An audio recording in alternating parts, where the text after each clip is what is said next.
Hi guys, welcome back to our channel. Rajamouli గారి మీద అయితే 3 పోలీస్ కేసులు అయితే ఫైల్ అయ్యాయి భయ్య.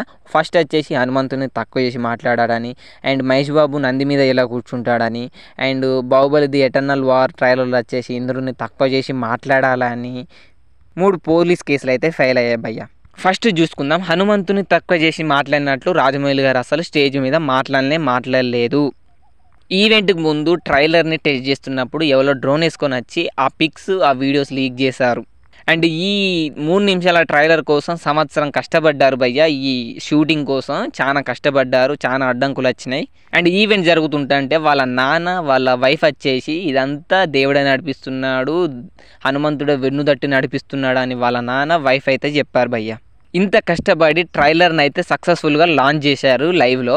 అది లైవ్ అయిపోయిన తర్వాత ఎమోషనల్గా ఆయన మాట్లాడారు. ఆ ట్రైలర్ వచ్చిన తర్వాత ఆయనకు ఇవన్నీ రీక్యాప్ అయ్యాయి ఆయన మెదల్లో. ఎందుకంటే ఆయన ఏతిస్ట్ కాబట్టి దేవుడు నీతోటి ఇలా చేయించాడు అంటే వాళ్ళ కోపం వస్తుంది. అండ్ ఆయన ఇంత కష్టపడ్డాను, నా క్రెడిట్ని దేవుడే చేయించాడని అన్న వల్ల ఆయన కోపం వచ్చింది. అండ్ ఆ ట్రైలర్ లాంచ్ అయిన తర్వాత ఆ హ్యాపీనెస్లో ఒక బాధలో వీళ్ళు అలా అనడం వల్ల నాకు కోపం వచ్చింది అని అయితే చెప్పారు.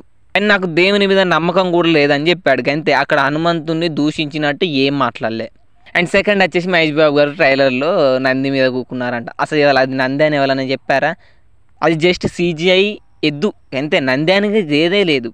అండ్ థర్డ్ వచ్చేసి బాహుబలి ఎటర్నల్ వార్. అసలు రాజమౌళి గారికి దానికి సంబంధం లేదు, ఆయన డైరెక్టర్ కాదు, క్రియేటర్ ఈయనే బాహుబలికి. కానీ దాన్ని ఇన్స్పైర్గా తీసుకొని ఇంకో యానిమే క్రియేట్ చేస్తున్నారు. అంతే, దాంట్లో చూపించింది రాజమౌళి గారికి సంబంధం లేదు. కాకపోతే ఏంటంటే కాంట్రవర్షియల్ క్రియేట్ చేయాలని తప్పితే ఎందుకు లేదు భయ్య ఈ పోలీస్ కేసులు అనేవి.